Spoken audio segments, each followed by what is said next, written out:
چهارشنبه 9 بهمن 29 ژانویه 2020 خانم مونیکا کرومازی، همسر رئیس جمهور آلبانی و رئیس جنبش سوسیالیست، از اشرف سه دیدار و با خانم مریم رجوی، رئیس جمهور برگزیده شورای ملی مقاومت ایران، دیدار و گفتگو کرد.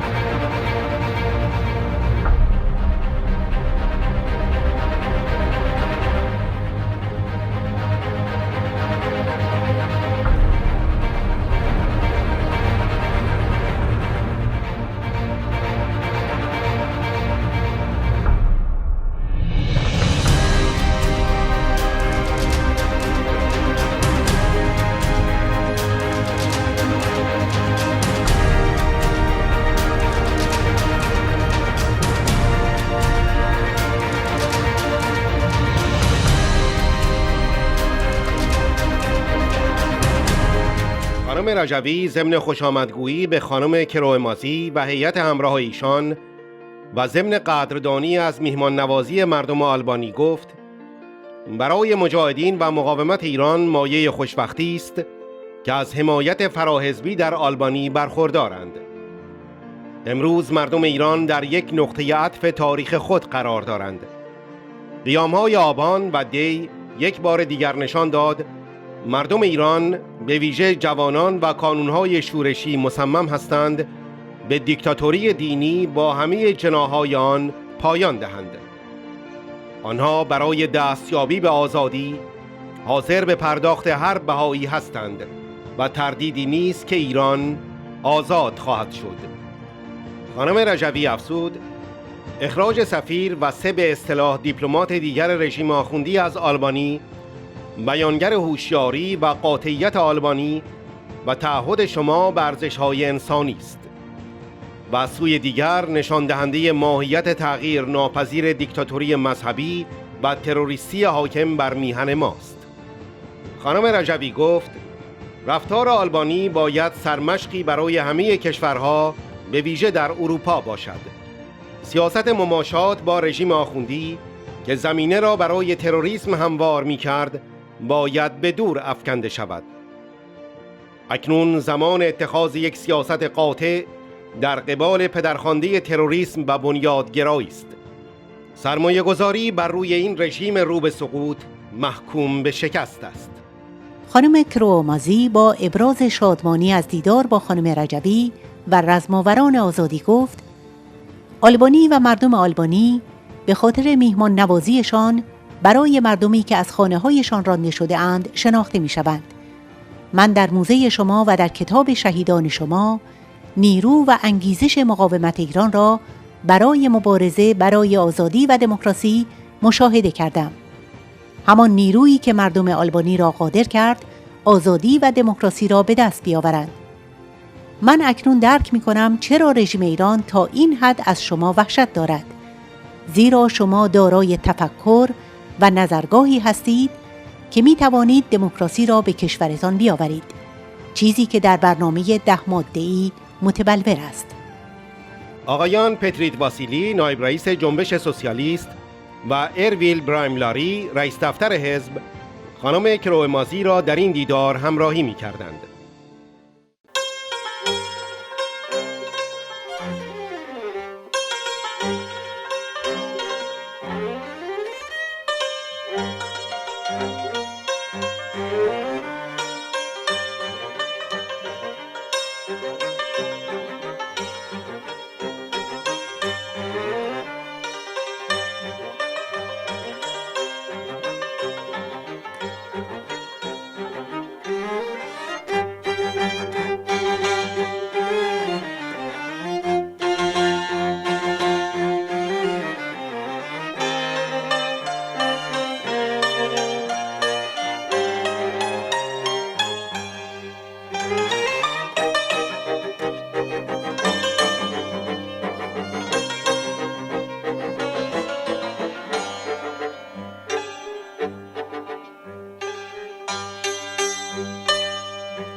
من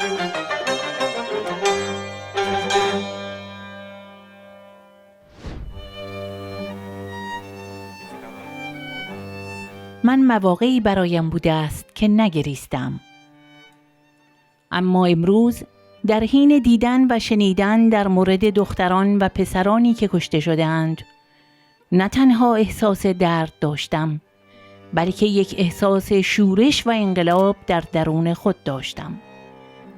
اما صلح و آرزوی اعضای این کمپ نشان داد که چقدر آنها قوی بودند و شجاعت آنها برای نسل جدید قابل ستایش است. خداوند با شما باشد دوستان من.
Honorable guests, Mrs. Kromazi, dear friends of the Iranian resistance, first I would like to wish you all a year full of success in 2020. It is a great pleasure to welcome you at Ashraf Tree. Welcome. Home of the Iranian resistance. Enderuar Zonia Kromazi, zete dashur vizitore, mirseveni ne Ashraf Tree.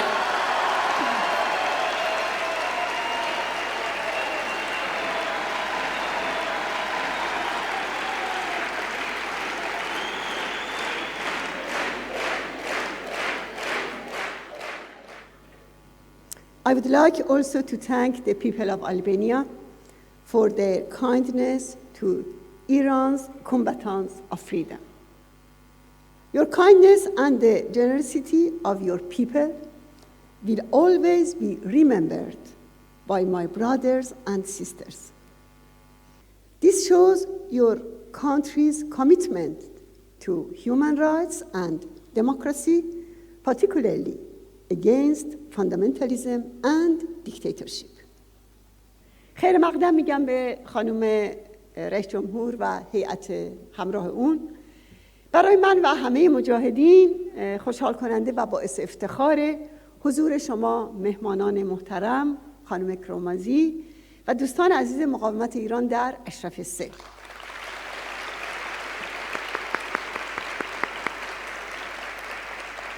از طریق شما از مردم و احزاب سیاسی آلبانی به خاطر مهمان نوازی اونها از مجاهدین، یعنی پیشتازان نبرد مردم ایران برای آزادی، تشکر میکنم. امروز مردم ایران در نقطه عطف تاریخی خودشون قرار گرفتند. قیام آبان ماه با بیش از 1500 شهید، 4000 مجروح و 12000 دستگیری، اون هم فقط در طی چند روز، و در ادامه اون قیام دیما و اعتراضات دانشجوها در دانشگاه‌های سراسر شهرهای ایران نشانه دیگری از خواست مردم ایران برای پایان دادن به دیکتاتوری مذهبی در ایران است. مواضع دولت آلبانی در قبال تروریسم رژیم ایران این کشور رو در کنار مردم و مقاومت ایران قرار داده.